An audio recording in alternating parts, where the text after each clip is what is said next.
ونصلي على رسوله الكريم أما بعد فأعوذ بالله من الشيطان الرجيم بسم الله الرحمن الرحيم ولله على الناس حج البيت من استطاع إليه سبيلا صدق اللہ العظیم۔ قرآن کریم کی اس آیت میں اللہ فرماتے ہیں کہ لوگوں پر اللہ کے لیے اس کے گھر کا حج کرنا یہ فرض ہے جو اس کی استطاعت رکھتا ہے۔ استطاعت سے کیا مراد؟ کہ اس کے پاس اتنے پیسے ہو کہ وہ حج کے سفر پر جا کر واپس آ سکے اور اس دوران اس کے گھر کی ضروریات کے لیے وہ کوئی رقم چھوڑ دے۔ اور دوسرا مطلب کہ راستے میں امن ہو، آتے جاتے ہوئے اس کو دشمن کا خوف نہ ہو۔ اور تیسرا مطلب وہ صحت مند ہو، بیمار نہ ہو۔ تو ایسا آدمی جو صحت مند بھی ہے اور جس کے پاس آنے جانے کے لیے اور اس دوران اس کے گھر والوں کی ضروریات کے لیے پیسے بھی ہیں اور اس کو راستے میں کسی دشمن کا ڈر اور خوف بھی نہیں، اس آدمی پر زندگی میں ایک بار حج کرنا فرض اور واجب ہے۔ اور جو باوجود مال ہونے کے، باوجود صحت ہونے کے، باوجود راستہ پر امن اور محفوظ ہونے کے پھر بھی حج نہیں کرتا اور مر گیا، فرمایا اللہ کو بھی اس کی کوئی پرواہ نہیں۔ اور حدیث پاک میں رسول اللہ صلی اللہ علیہ وآلہ وسلم نے فرمایا کہ وہ یہودی ہو کر مرے، عیسائی ہو کر مرے، اتنی سخت وعید ہے۔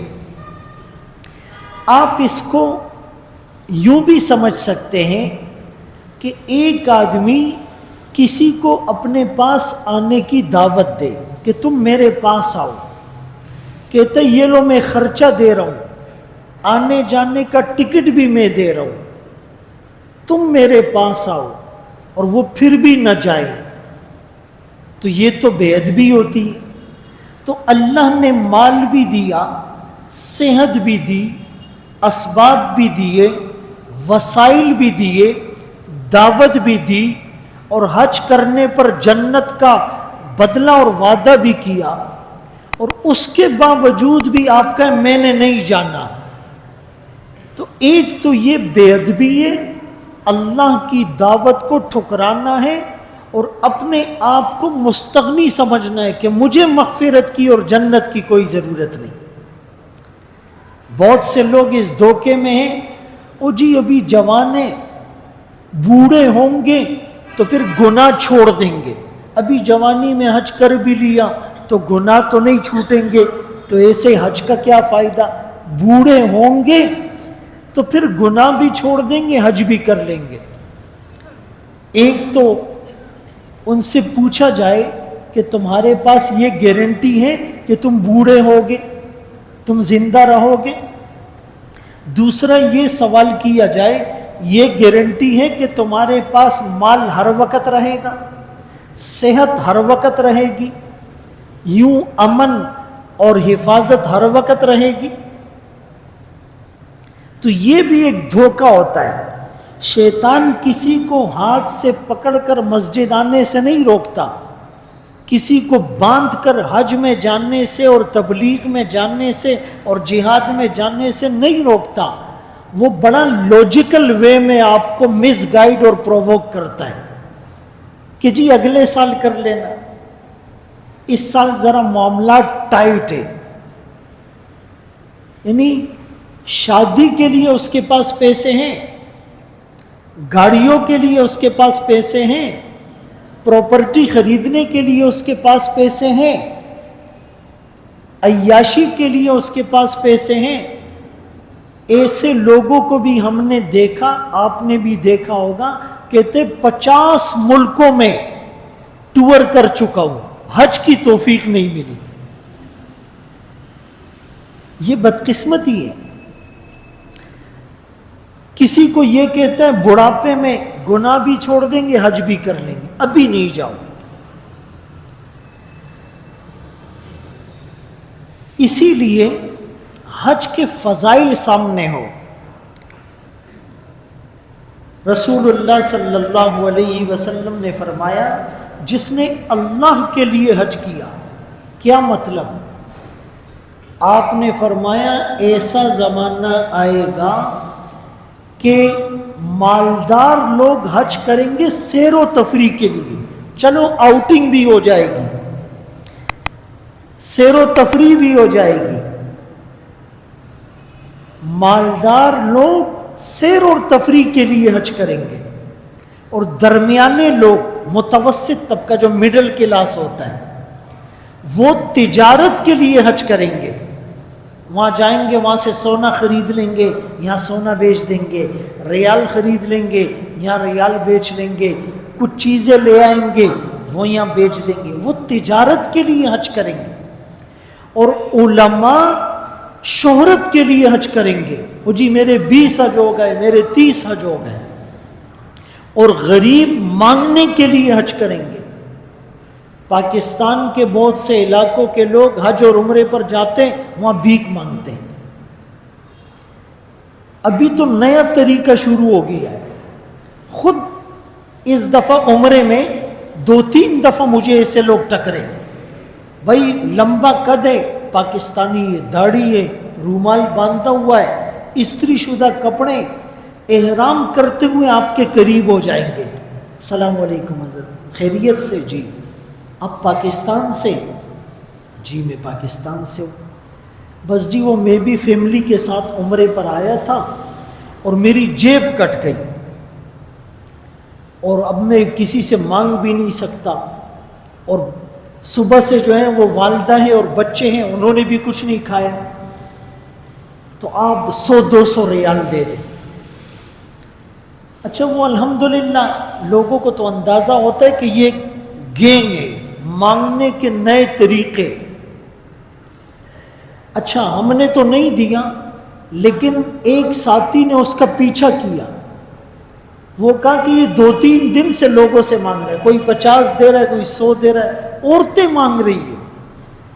اتنا ہم نے اپنے ملک کو اور مذہب کو بدنام کیا ہے نا, کہ حج اور عمرے کی جگہ پر بھی اپنی عادتوں سے باز نہیں آئے. پھر کہتے لوگ ہمیں لائنوں میں لگاتے, گرین پاسپورٹ کی عزت نہیں ہے, پاکستانیوں کو لوگ جو ہے وہ تحقیر کی نگاہ سے دیکھتے. بھائی کچھ لوگ کام کرتے, بدنام سب ہو جاتے ہیں. تو فرمایا غریب لوگ مانگنے کے لیے حج کریں گے. 3 مہینے کا گھر والی کو ویزا کرایا, وزٹ ویزا, اور وہ 3 مہینے وہاں مانگ رہی ہے. وہ 2 سال کا راشن لے کے آتی ہے, اور ادھر بھی ذرا خاندان والوں میں ہو جی فلاں اپنی گھر والی کو عمرے پر لے گی.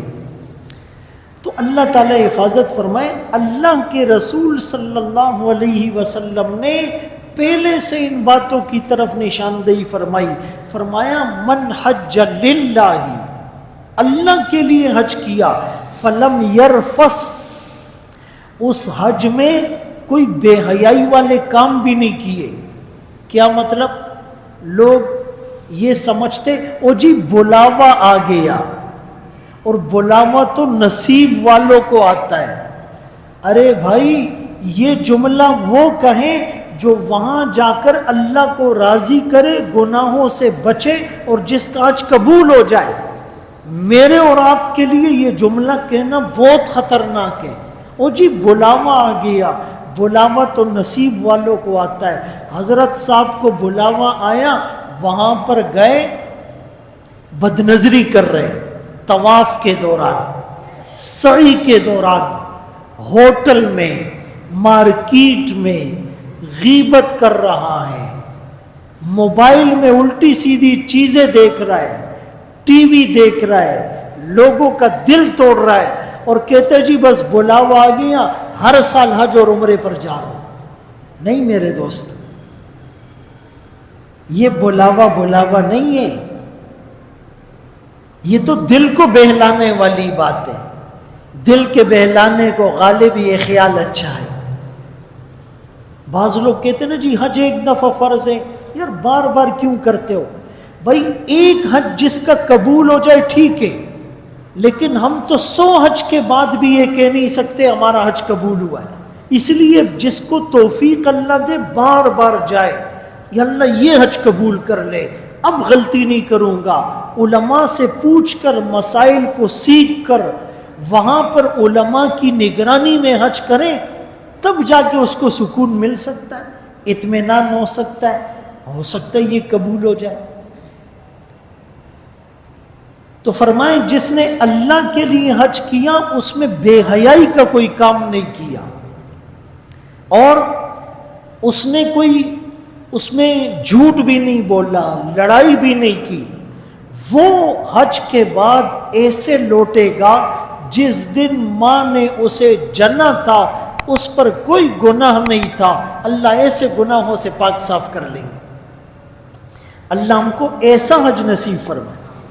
اور حج کی فضیلت جیسے حدیث میں آتا ہے، اللہ رات کو آسمان دنیا پر نزول فرماتے ہیں، اعلان ہوتا ہے کوئی بخشش کا طلبگار، ہے کوئی رزق مانگنے والا، ہے کوئی مصیبتوں میں مبتلا۔ اسی طرح میدان عرفات میں بھی اللہ نزول فرماتے ہیں۔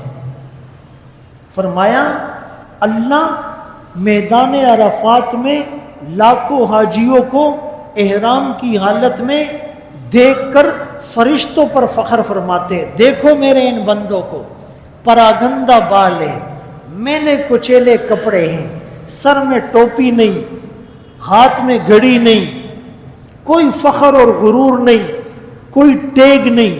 یہاں ڈی ایس پی ہیں، بریگیڈیئر ہیں، مفتی ہیں، ڈاکٹر ہیں، انجینئر ہیں، خان صاحب، ملک صاحب، سردار صاحب، چودھری صاحب، بیوروکریٹس، ٹیکنوکریٹس، نہیں، سب کفن نما 2 چادروں میں ننگے سر ہیں۔ اللہ فرشتوں پر فخر فرماتے، دیکھو میرے یہ بندے، اور پھر اللہ فرماتے ہیں کہ میں نے ان کی بخشش کر دی۔ عرفہ کے دن اللہ جتنے جہنمیوں کو جہنم سے آزاد فرماتے ہیں اتنا کسی موقع پر نہیں فرماتے۔ لیکن بات وہی ہے کہ وہ حج ہو جائے، وہ چکر نہ ہو، وزٹ نہ ہو، وہ سیر و تفریح نہ ہو، وہ ٹور نہ ہو، وہ بزنس مائنڈ سے نہ ہو، اس میں وہاں جا کر جھگڑے نہ ہو۔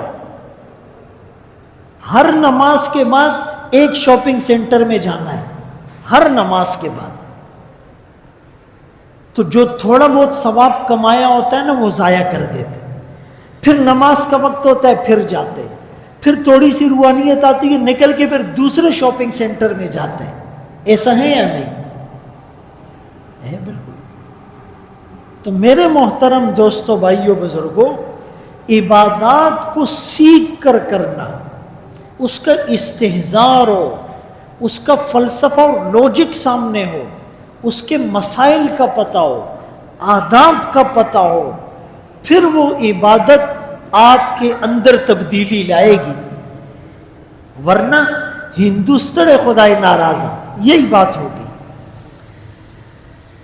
اللہ اکبر کبیرہ۔ اسی لیے فرمایا کہ جو بار بار حج کرتا ہے لیکن آداب کے ساتھ، اس کا فقر بھی ختم ہوگا، گناہ بھی ختم ہوں گے۔ جیسے بھٹی ہوتی ہے نا، اس میں سونے کو اور لوہے کو ڈالا جاتا ہے تو اس کا جو میل کچیل ہوتا ہے، جو اس کا کچرا ہوتا ہے، جو اس کا ویسٹیج ہوتا ہے وہ ختم ہو جاتا ہے، پیور سونا اور چاندی آپ کے سامنے آتی ہے۔ ایسے انسان گناہوں سے پاک ہو جاتا ہے اور فقر و فاقہ بھی ختم ہوتا ہے۔ تو اسی لیے حج کے ان ایام میں جن لوگوں پر حج فرض ہے، اچھا، اور یہ بھی ایک نقطہ سمجھ لیں، ایک آدمی پر 5 سال پہلے حج فرض تھا، مثال کے طور پر اس وقت حج اتنا مہنگا نہیں تھا، 5 سال 10 سال پہلے کسی پر حج فرض تھا اور اس نے سستی کی وجہ سے نہیں کیا، اور ابھی وہ اتنے پیسے نہیں رکھتا کہ حج کرے، تو اگر اس نے حج نہیں کیا، مر گیا، گناہ اس کو ملے گا۔ ایک دفعہ جس پر فرض ہو چکا، اب دوبارہ اگر غریب ہو گیا تو بھی اس کو گناہ ملے گا۔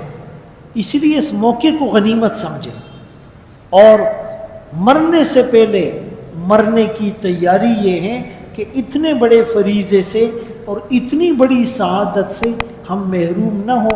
اللہ ہم سب کو بار بار حج بیت اللہ کی سعادت نصیب فرمائے۔ آخر دعوانا الحمدللہ رب العالمین۔ استغفر اللہ العظیم الذی لا الہ الا هو الحی القیوم واتوب الیہ۔ رب اغفر وارحم وانت خیر الراحمین۔ رب اغفر وارحم انک انت العزیز الکریم۔ اللہم آت نفسی تقواها انت مولاها وخیر من زکاها، وصلی اللہ تعالی علی خیر خلقہ محمد وآلہ واصحابہ اجمعین برحمتک یا ارحم الراحمین۔